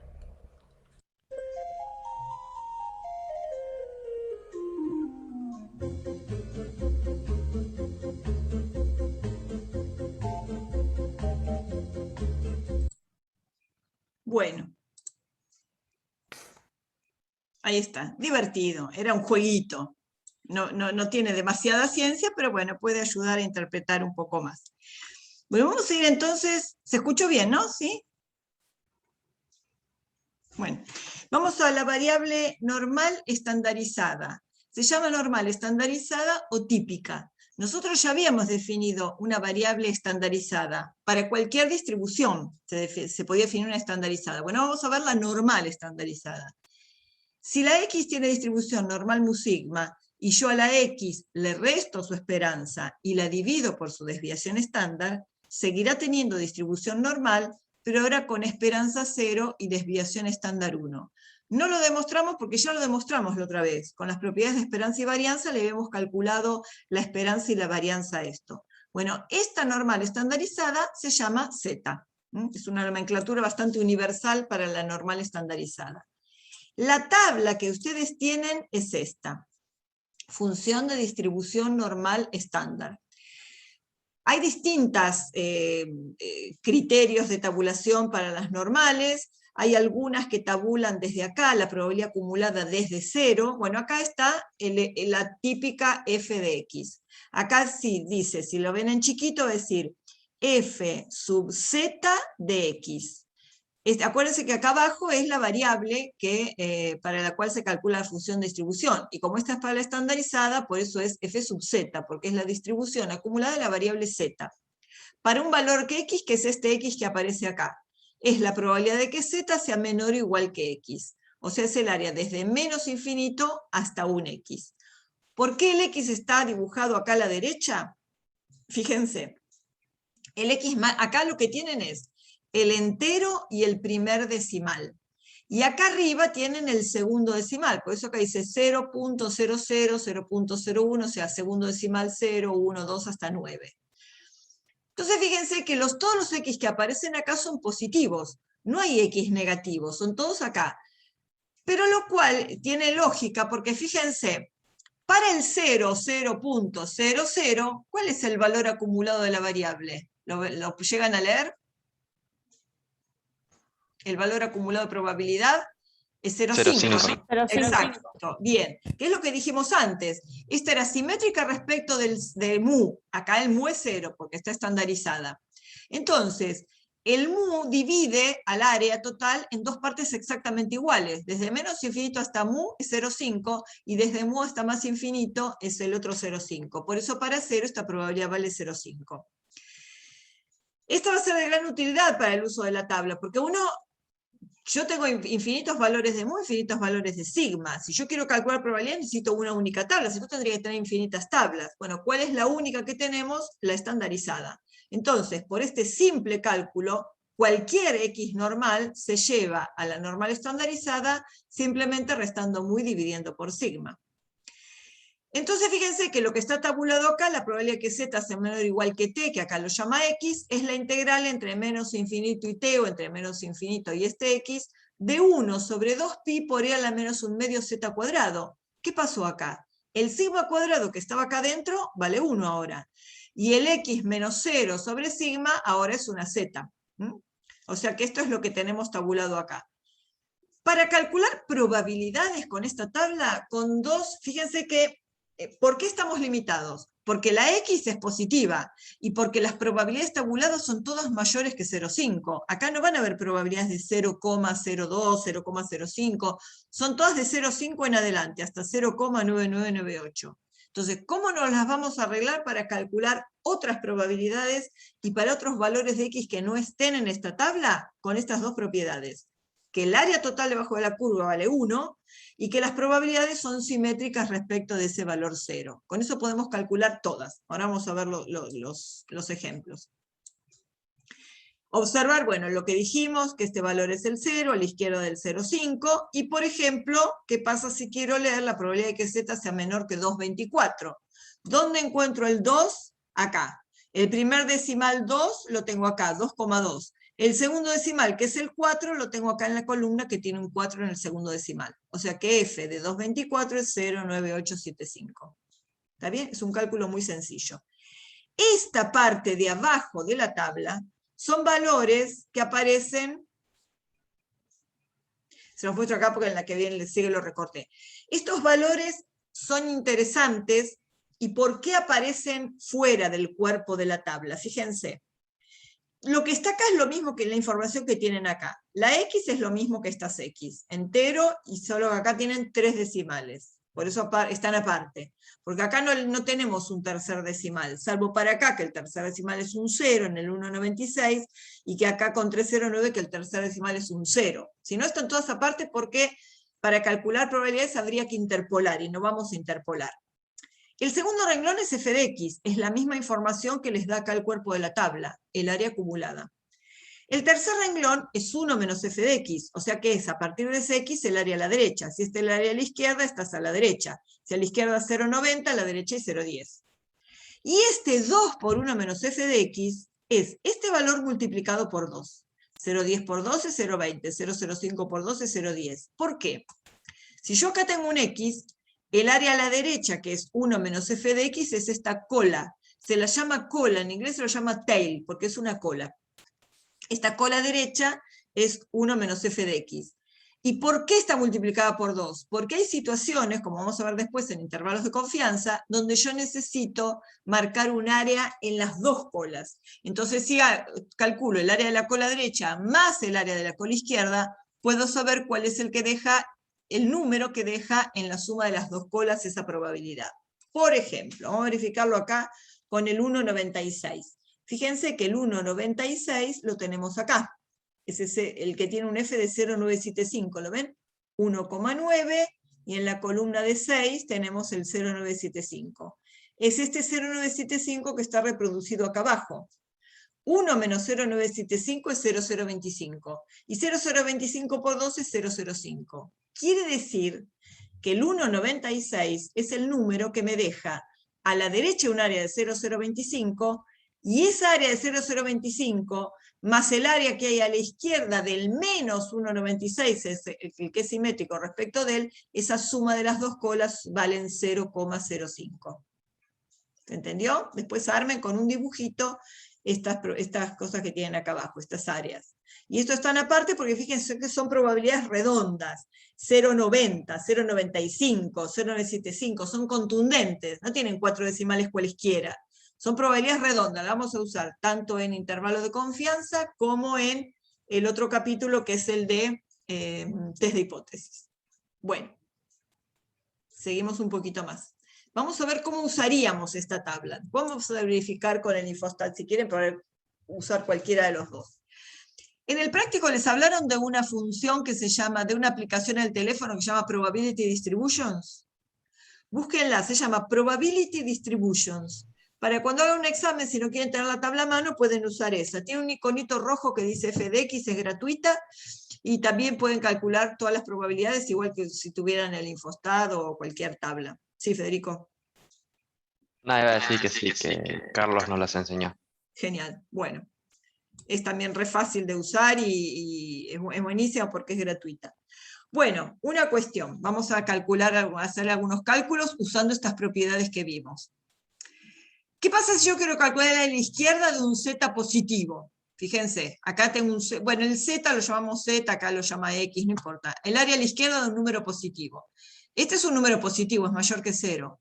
Ustedes, cuando hagan cálculos de probabilidades, les conviene monitorear esos valores de probabilidad que les pueden llegar a dar, porque a partir del dibujo lo pueden deducir. Si yo tengo el área a la izquierda de un número positivo, es seguro que esa área va a ser mayor que 0,5. Mi referencia siempre es el 0,5, que es la mitad del área. ¿Por qué va a ser mayor que 0,5? Porque hasta 0 se acumuló 0,5, y hasta cualquier número que esté a la derecha de 0 va a haber un poco más de 0,5. O sea que si ustedes calculan el f de un número por acá, tiene que ser mayor que 0,5. ¿Qué es lo que va a ocurrir con cualquier valor de x que sea positivo? Por ejemplo, probabilidad de que z sea menor que 1,12. ¿Dónde está 1,12? 1,1, y en la tercera columna donde está el 2 es 0,8686, que es este que está acá. Por supuesto que es mayor que 0,5, porque con el 1,12 yo ya me pasé más allá del 0. O sea que tengo esta mitad más algo más, 0,8686. ¿Qué pasa si yo quisiera calcular el área a la derecha de un número positivo? ¿Cuánto va a ser el área a la derecha del 1,12? Es toda esta parte blanca, va a ser más chica que 0,5. Entonces el área a la derecha de un z positivo va a ser menor que 0,5. De hecho, si yo quiero la probabilidad de que z sea mayor que 1,12, eso por suceso complementario es 1 menos la probabilidad de que z sea menor que 1,12. Y esto es f de 1,12. No le puse el igual, pero en la variable continua técnicamente este es el f del número, porque la probabilidad exacta de 1,12 no le agrega nada. Entonces esto va a ser 1 menos f de 1,12. Y el f de 1,12 ya lo habíamos calculado, lo buscamos acá en la tabla. 1 menos 0,8686, 0,1314, que evidentemente iba a ser menor que 0,5. ¿Está bien? Entonces tenemos un número positivo, área a su izquierda y área a su derecha. Vamos a ver qué pasa si el número es negativo, que acá no tenemos números negativos. El área a la derecha de un z negativo, si yo tengo un z negativo por acá, el área a su derecha, ¿cómo va a ser? Por fuerza tiene que ser mayor que 0,5. Porque si estoy acá a la izquierda y tengo el área a la derecha, tengo todo este 0,5 más todo este pedazo. Entonces tiene que ser mayor que 0,5. Use siempre el mismo número para ya tenerlo calculado. La probabilidad de que z sea mayor que menos 1,12 es lo mismo que f de 1,12. Esperen que voy a ver si puedo poner un... Acá está. Voy a hacer un dibujito. Cuando ustedes se van a calcular un área, siempre les conviene agarrar un papelito y se hacen un dibujito del área. Bueno, mi pulso no es muy bueno. Acá tengo la normal, esto es 0. Y tengo acá el menos 1,12. Menos 1,12. Y quiero el área a la derecha de menos 1,12. Acuérdense que usábamos las dos propiedades, área total debajo de la curva igual a 1, y la curva era totalmente simétrica respecto del 0. O sea que esta área a la derecha de menos 1,12 va a ser la misma que el área a la izquierda de 1,12, y eso es lo que habíamos definido como f de 1,12. Entonces eso da 0,8686. Quiere decir que si ustedes tienen un área a partir de un negativo a la derecha, ya saben que va a ser lo mismo que f del mismo número pero positivo. ¿Y qué pasa si el número es negativo y yo quiero el área a la izquierda? El área a la izquierda de menos 1,12 va a ser todo este pedacito, y esto tiene que ser menor que 0,5, ¿no? ¿Y cómo lo busco? Bueno, el área a la izquierda de menos 1,12 es igual, la misma, que el área a la derecha de 1,12. Y el área a la derecha de 1,12 se calculaba como 1 menos f del 1,12. Si acá tienen el 1,12, simétrico respecto de esto, esta área negra es igual a esta área roja. Y entonces esa se calcula como 1 menos f de 1,12. ¿Está bien? Por supuesto da lo mismo que el área que había a la derecha del 1,12. Siempre se hace en el dibujito. Ustedes con el dibujito ya saben si están en un extremo, si va a dar mayor o menor que 0,5, según si se pasan o no del medio de la función de densidad. Entonces, con estas dos propiedades pueden calcular cualquier probabilidad. ¿Qué pasa ahora si uno quiere un área entre dos valores? Si yo quiero un área entre dos valores, si quiero un área, a ver, voy a poner... Si quiero un área entre dos valores positivos, si esta es la z, bueno, esta me salió más empinada, el área entre dos valores positivos, obviamente, que si esto es el 0, esa probabilidad va a ser menor que 0,5, porque es solo un pedacito de la mitad. Entonces, acá ¿qué elegimos? Bueno, no me acordaba, a ver si... Bueno, no tengo goma acá. Bueno, no tengo goma, no importa, ahora lo leemos igual. Yo quiero entre dos valores, por ejemplo, entre 1,12 y 2,04. ¿Qué tengo que hacer? Para calcular ese pedacito de área tengo que hacer todo lo acumulado hasta el más grande, menos todo lo acumulado hasta el más chico. Como los dos son positivos, voy a hacer f del mayor menos f del menor. Acuérdense que la función de distribución acumulada es una función no decreciente, y para un valor mayor el área acumulada va a ser más grande que para un valor menor de la variable. Entonces voy a hacer f de 2,04 menos f de 1,12.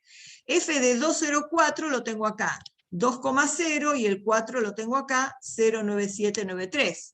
Menos f de 1,12, que ya lo habíamos calculado antes, que era el 0,8686, si hago la diferencia, 0,1117, o no, 0,7, ¿no? Bueno, esperen. Descarto. Ahí está.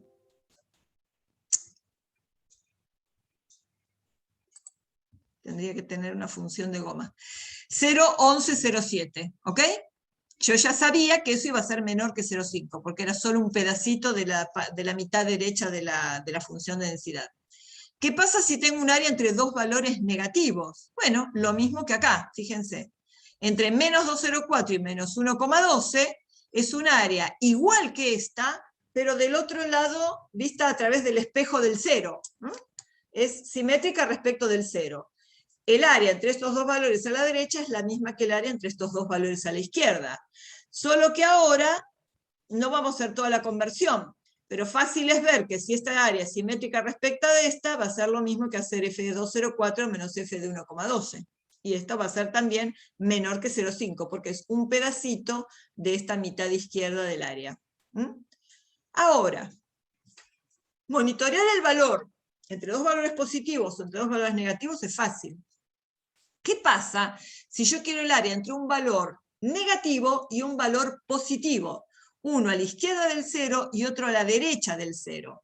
Ahí yo no puedo monitorear. ¿Por qué?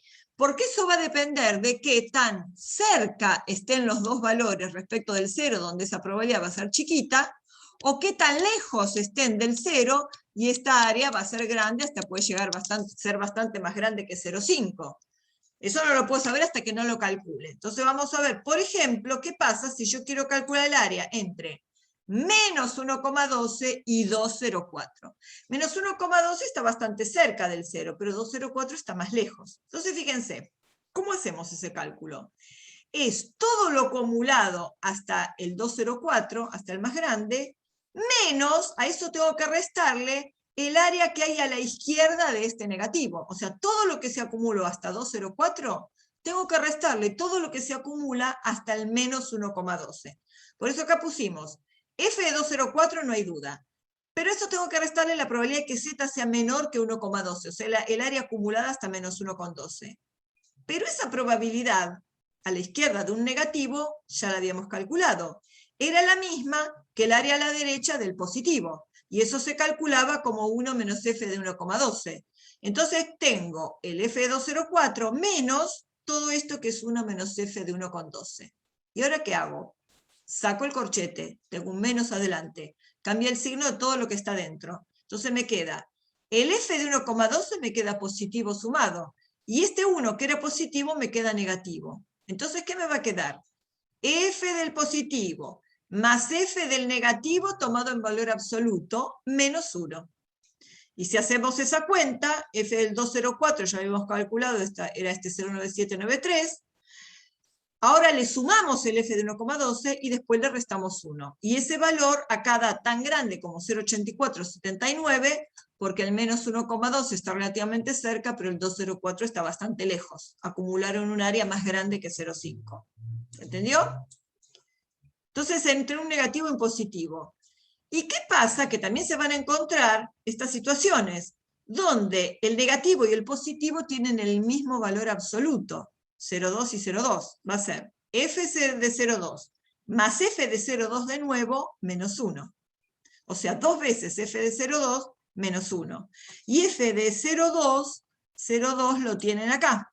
0,2 con el segundo decimal un 0. 0,5793. Va a ser 2 veces 0,5793 menos 1. O sea, 0,1586.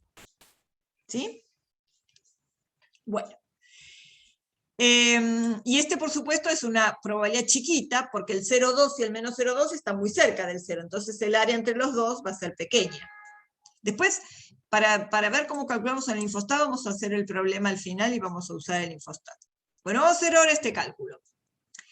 ¿Se acuerdan cuando vimos esos 3 grafiquitos donde tenían marcadas las áreas debajo de la campana de Gauss entre más o menos 1 vez sigma, 2 veces sigma y 3 veces sigma? Bueno, ahora vamos a verificar esos cálculos. Vamos a calcularlo porque ya sabemos manejar la tabla. ¿Qué habíamos dicho?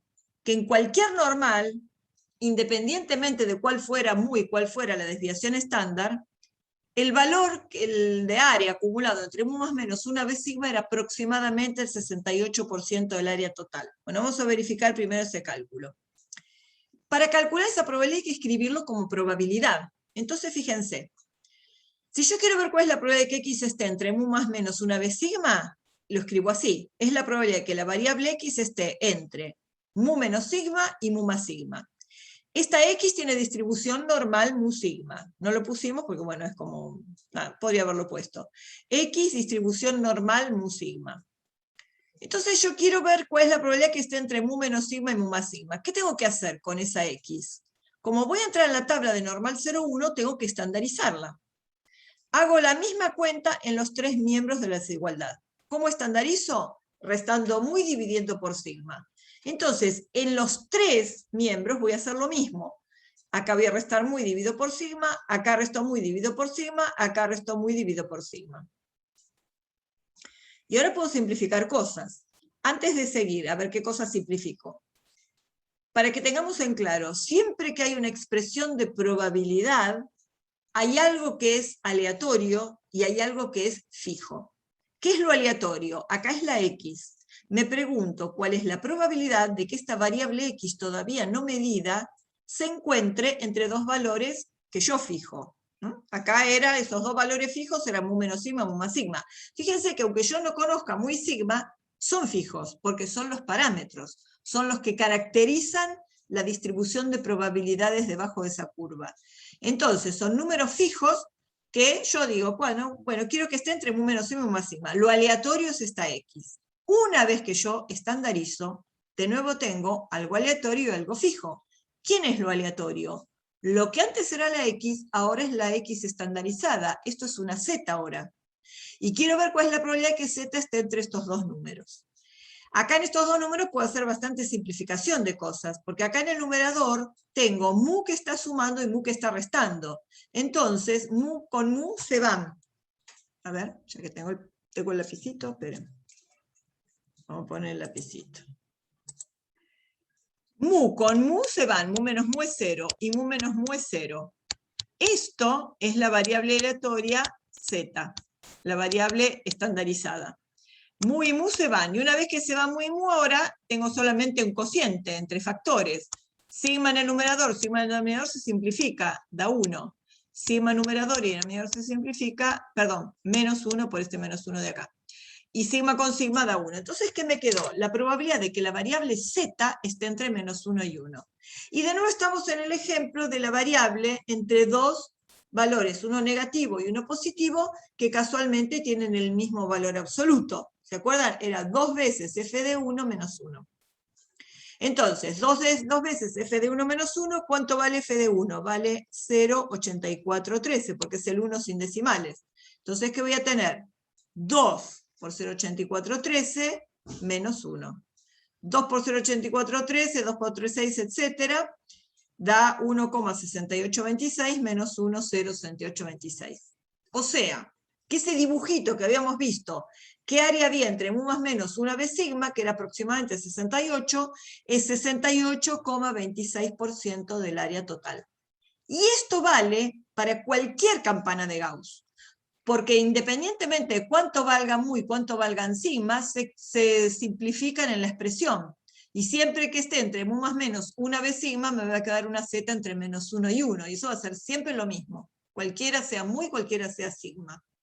¿Se acuerdan? ¿Se entiende? ¿Cuál era la otra propiedad que queríamos verificar? La otra probabilidad. ¿Qué área había entre mu más menos 2 veces sigma? Entonces ahora va a ser lo mismo, pero ahora en vez de ser menos una vez sigma y más una vez sigma, ahora van a ser 2 veces sigma. Mu más menos 2 veces sigma. Entonces la cuenta es la misma. El mu también se simplifica con mu. Después el sigma se va a simplificar con sigma, después que se vaya mu. Acá lo mismo, después que se vaya mu, me va a quedar acá simplificado y me va a quedar entre menos 2 y 2. Y 2 veces f de 2 vale 0,9772. 2 veces f de 2 menos 1 es 0,9544. O sea, ese aproximadamente el 95% es 95,44%. Y ustedes hacen después con 3. Bueno. Un ejemplo. Ahora vamos a reforzar algunas cosas. Vamos a ver un ejemplito. ¿Hasta acá más o menos venimos bien? Cuando uno quiere usar la tabla, tiene que estandarizar para entrar en la tabla de normal 0,1. Y ahora en este ejemplo después vamos a ver cómo hacemos un cálculo usando el Infostat también. Este ejemplo dice lo siguiente. Un frasco de volumen, de capacidad 260 centímetros cúbicos, se llena con un jarabe medicinal. El volumen en centímetros cúbicos que se vierte en forma automatizada en cada frasco es una variable aleatoria que tiene distribución normal de esperanza 252 y sigma por ahora desconocido. ¿Qué quiere decir eso? Esos son esos frascos que van pasando por una línea de producción y un cilindro le vuelca el jarabe medicinal en forma automática. No siempre va a cargar el mismo volumen, porque hay un montón de causas, que después ya nos vamos a cansar de pensarlas y analizarlas en estadística, que son esas variabilidades inherentes a cualquier experimento biológico. Tiene errores inherentes, tiene variabilidades inherentes. ¿Dónde pueden estar acá? Y una mínima diferencia en el tiempo en que tardó en llenar va a lograr que cargue más o menos líquido. Una mínima diferencia en, ¿qué otra cosa puede ser? La presión con la que viene el líquido, si viene más presión, para el mismo tiempo va a cargar un poco más, un poco menos. Bueno, hay un montón de variabilidades que uno no puede controlar, que el experimentador nunca puede controlar, que son esas variabilidades inherentes a las mediciones, son esos errores de medición. Entonces, no siempre va a cargar lo mismo. ¿Qué quiere decir que sea normal? Que la mayor parte de las veces, piensa en la campana de Gauss, la mayor parte de las veces va a cargar alrededor de ¿quién? De 252, que es la esperanza. O sea, la mayor cantidad de veces va a estar cerca de 252. Muy pocas veces va a quedar el frasco muy vacío con un volumen bajo, y muy pocas veces va a quedar el frasco demasiado lleno, e incluso algunas veces puede exceder el volumen del frasco. Exceda el volumen del frasco. O sea, hay alguna probabilidad de que el frasco se rebalse, que exceda el volumen del frasco, que cargue más de 260. ¿Se entiende? Está bien pensado acá la campana de Gauss, porque pocas veces va a ser cargar poco. La mayor cantidad de las veces va a cargar bastante, alrededor de 252, y muy pocas veces va a cargar, no sé si se dio la mano, pero poquito, muchas veces bastante, alrededor de 252, y muy pocas veces un gran volumen, hasta que alguna vez se volcará. Dada ese dato, esta probabilidad, fíjense, se sabe que la probabilidad de que el volumen vertido exceda el volumen del frasco, que se vuelque, es 0,0228. ¿Qué quiere decir? Que de 100 veces que cargue un frasco, 2,28 veces se va a volcar en promedio. Eso quiere decir esa probabilidad. Este dato de probabilidad nos va a permitir calcular el parámetro que nos falta, porque los que definen cómo va a ser la probabilidad de ocurrencia de los sucesos son los parámetros, mu y sigma. Mu ya lo tenemos, esta probabilidad nos va a permitir calcular el sigma. Y una vez que tengamos los parámetros, vamos a poder calcular la probabilidad de que al llenar el frasco, el volumen sea por lo menos 250, que llene 250 o más. Entonces vamos a empezar. Primero vamos a definir la variable. ¿Cuál es la variable? X, que es lo que se mide, es el contenido en centímetros cúbicos envasado en un frasco de la producción. De forma automática, le agregan toda la información que quieran. Contenido en centímetros cúbicos de el jarabe envasado en el frasco de la producción. Esa X sigue una distribución normal con parámetros 252 y sigma. Con eso ya tenemos el encabezamiento que necesitamos. Ahora vamos a expresar la probabilidad. ¿Qué dice? La probabilidad de que exceda el volumen del frasco es 0,0228. O sea, la probabilidad de que el volumen de llenado sea mayor de 260, mayor que la capacidad del frasco, es 0,0228. O sea, el 2,28% de las veces se rebalsará. ¿Qué tengo que hacer ahora? Estandarizar. Estandarizo acá, estandarizo acá. Para estandarizar, resto la esperanza 252 y lo divido por sigma, que no lo conozco, pero lo escribo como sigma, porque después lo voy a poder despejar. 260 menos 252 sobre sigma. Esto es lo aleatorio, ahora se llama la variable z, y esto es lo fijo, que por ahora solo puedo calcular la diferencia entre 260 y 252, y sigma queda expresado. Entonces, ¿qué llego? A que la probabilidad de que z sea mayor que 8 sobre sigma es 0,0228. Esta probabilidad mayor la llevamos a probabilidad menor. ¿Para qué? Para poder usar la tabla de función de distribución acumulada. Se suele escribir, o puedo hacer el dibujito y pensarlo a partir de este valor, no importa. Si yo lo paso al suceso complementario, esto es 1 menos la probabilidad menor. Y esto es 1 menos f de este número. Si yo despejo f de este número, 1 menos f de esto, que es 0,0228, me da que f de este número es 0,9772. Lo cual es lógico porque, fíjense, si yo tengo el dibujo de la normal,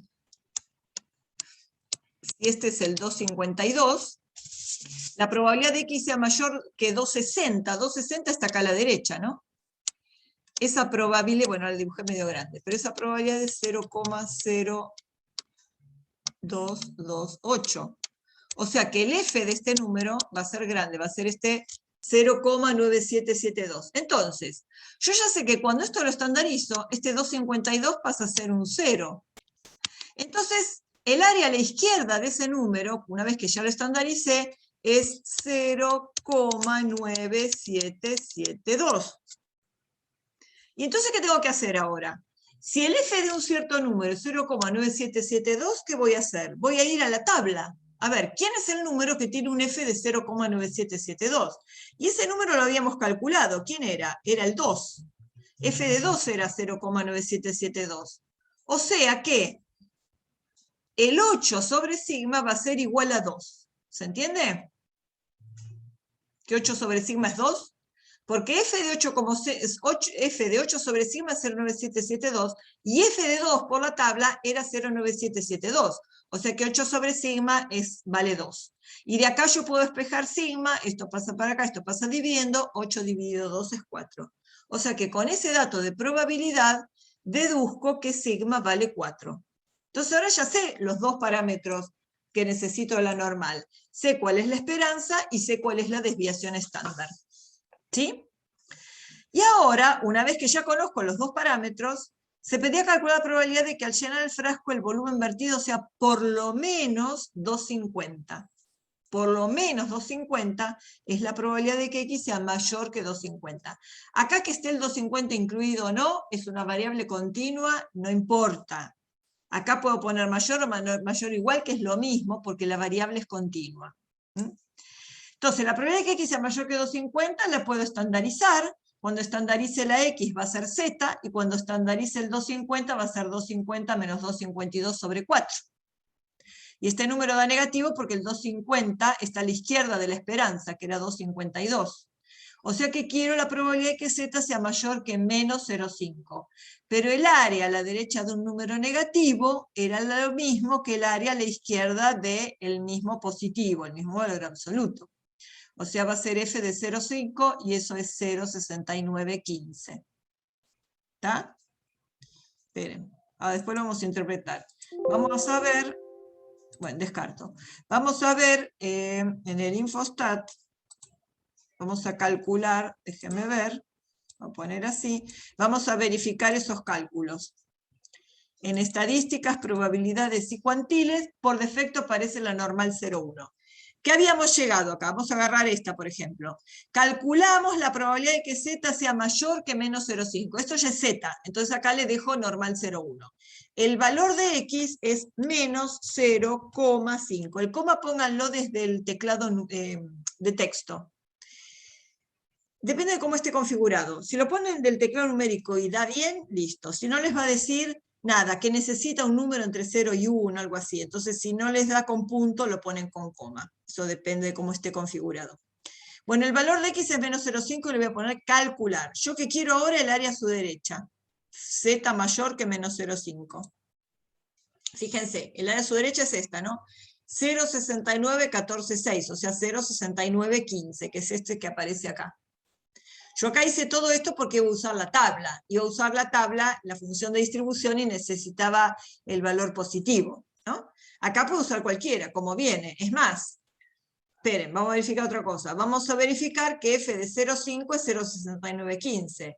Si yo acá, en vez de menos 0,5, pongo 0,5 positivo, y calculo, ahora f de 0,5 es este, 0,6915, que es el valor que aparece acá, en el campo de probabilidad de que X sea menor o igual que X.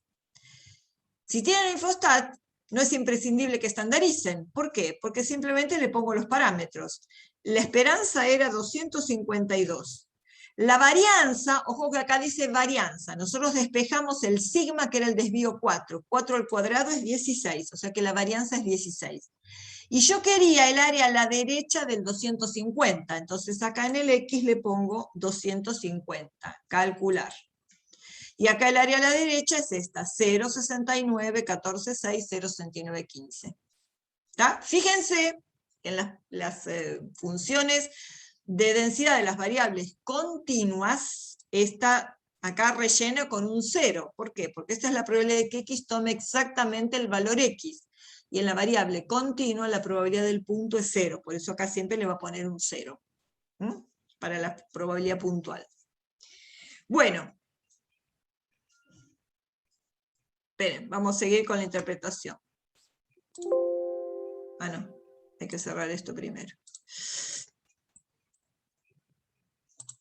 Bueno, ya calculamos acá. ¿Cómo se interpreta esta probabilidad de 0,6915? Era la probabilidad de que X era mayor que 250. O sea que 69,15% de las veces va a llenar el frasco con 250 o más centímetros cúbicos, ¿no? Sería una interpretación. Ahora, un cálculo extra que uno podría hacer. Nosotros sabíamos que había una probabilidad de que el frasco se volcara. Entonces, en este mayor que 250, entra el mayor que 250 hasta 260, o sea que el frasco cargue más de 250, pero que no se rebalse, pero en este mayor que 250 está también incluida la probabilidad de que se rebalse, porque mayor que 250 es de 250 hasta más infinito. Entonces, uno sabe que el 2,28% de las veces se vuelcan, entonces uno podría calcular la probabilidad de que un frasco tenga más de 250, pero que no se vuelque. ¿Qué tendría que hacer para calcular la probabilidad de que llene más de 250 pero no se vuelque? A esta probabilidad de 0,6915, vamos a calcularla primero. ¿Se entiende lo que voy a hacer? A 0,6915, para que se llene pero que no se vuelque, tendría que restarle la probabilidad de las veces que se vuelca, 0,0228. 15 menos 8... 7, 10 menos 2 es 8, 8 menos 2 es 6, y 6 menos nada, 6. Si no hice mal la cuenta, mentalmente tendría que dar 0,6687. Sí, está bien. ¿Se entiende la cuenta que hicimos? La probabilidad de que llene más de 250 es 0,6915. A esa probabilidad le descontamos la probabilidad de que el frasco se vuelque. O sea que este 0,6687 sería la probabilidad de que el frasco cargue más de 250, pero llegue hasta el tope y no se vuelque. ¿Sí? Entonces, eso sería lo mismo que calcular la probabilidad de que esta variable X esté entre 250 y 260. O sea que dé más de 250, pero que no se pase de 260. Y entonces, ¿qué tengo que hacer acá? Estandarizar las tres expresiones, los tres miembros de la desigualdad. La X estandarizada es una Z, esto es un número, esto es otro número, este número es menos 0,5, este número es 2. Cuando hago la probabilidad entre estos dos valores, entre un negativo y un positivo, es f del positivo más f del negativo en valor absoluto menos 1. Cuando hago la cuenta, ya estas estaban calculadas, esto me da 0,6687, que es justo lo que habíamos calculado acá. ¿Es casual? No. Era el 69,15 que se llenaban con más de 250 menos el 2,28 de los que se desbordan. Ese es 66,87%. ¿Está bien? Una cosa más, que el otro día lo pensamos. Supónganse, déjenme ver. Esta es la probabilidad de que X sea mayor que 250. Es este valor. ¿Qué pasa si a nosotros nos dijeran, calcular la probabilidad de que el frasco se llene con más de 250 mililitros, pero dado que el frasco no se vuelque? ¿Está bien? Esto es la probabilidad de que el frasco se llene y no se vuelque. Pero ¿qué pasa si uno quiere calcular la probabilidad de que el frasco se llene con más de 250, dado que se sabe que el frasco no se vuelca? Eso es distinto que este cálculo. Porque este es simplemente calcular la probabilidad de que se dé la intersección entre estos dos, ¿no? Entre 250 y 260. Pero si yo tengo una probabilidad condicional, y esto viene a cuento de que a partir de acá, ¿qué dijimos antes? Que todos los cálculos que uno puede hacer, o sea que cada práctico siempre va a poder ir a un concepto anterior. Bueno, un concepto anterior que podría darse acá perfectamente es en la probabilidad condicional. Entonces vamos a hacer la diferencia, vamos a ver cómo sería, esperen, descarto, así lo mantengo. Les voy a mostrar en un pizarroncito cómo haríamos esa cuenta, ¿no? Vamos a calcular la probabilidad condicional. ¿Qué pasa si uno quisiera calcular esa probabilidad condicional? Yo quiero calcular la probabilidad de que el frasco cargue con más de 250 mililitros, dado que se sabe que el frasco no se volcó, ¿no? ¿Y cuál es que el frasco no se vuelque? Que el frasco cargue menos de 260 mililitros. A ver si se entiende. Una cosa es la probabilidad de que X esté entre 2,50 y 2,60. Otra cosa que se interpreta distinto es la probabilidad condicionada de que el frasco se cargue con más de 2,50, pero dado que se sabe que no se volcó. ¿Se entiende? Una probabilidad condicionada a que el frasco no se vuelque. Esto no es exactamente lo mismo, esto es una probabilidad condicional. ¿Se acuerdan la probabilidad de A dado B? ¿Me siguen o las perdí ya? ¿A cuántos tengo? Yo estoy. ¿Están todos Sí, sí, sí. despiertos? Bien. ¿Todos despiertos los 16? Sigo. Bueno, a ver, ¿qué pusimos? Acá estoy. Gracias. ¿Se acuerdan la probabilidad de A dado B? ¿A qué era igual? Era igual a la probabilidad de A intersección B dividido la probabilidad de B. ¿Sí? ¿Quién es A intersección B acá? A es X mayor que mayor B. que La 250. La probabilidad de que cargue más de 250 y menos de 260. Exactamente, es esta que está acá abajo, ¿no? Es esta probabilidad. Entonces esto va a ser, la intersección entre mayor que 250 y menor que 260 es el intervalo que va desde 250 hasta 260. Esa es la intersección. No se les ocurra nunca, jamás de los jamases, pensar que la probabilidad de intersección entre estos dos es el producto de la probabilidad de que X sea mayor que 250 por la probabilidad de que X sea menor que 260. Jamás en la vida, a menos que se les diga que hay independencia, pero que evidentemente no hay independencia. ¿No? No es independiente que cargue más de 250 o menos de 260. Estamos en la misma producción. Sí, Rocío, decime. No, Ah. hice un ruido con el micrófono, pero. Está bien. Bueno, ¿está bien? Ustedes plantean el intervalo que es la intersección entre los dos sucesos. Sea normal como acá, sea en una binomial, sea en una Poisson. Plantean la intersección.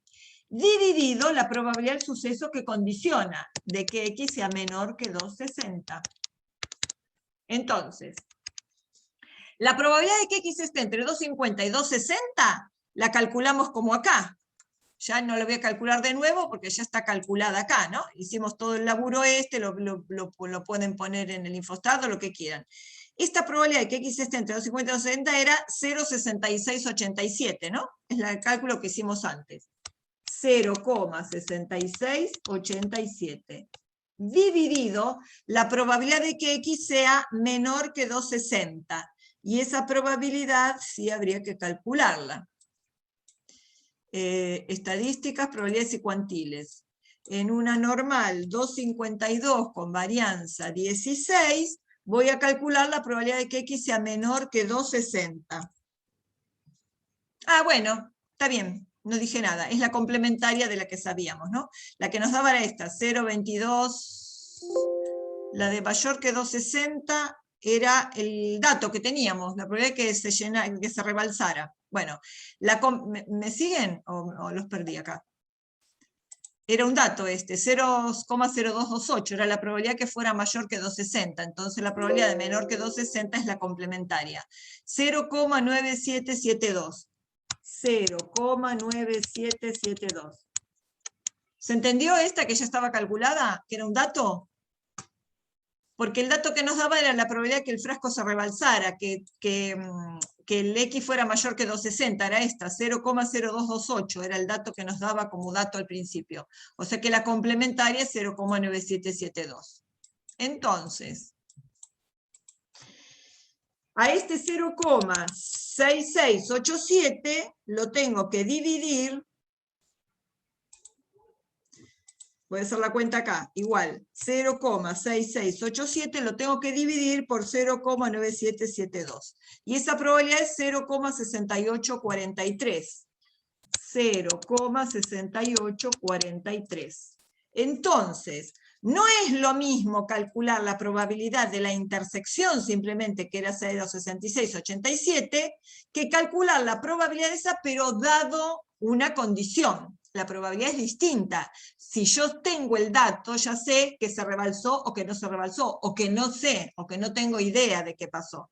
Si yo no tenía idea, eran todos los frascos que envasaban entre 250 y 260.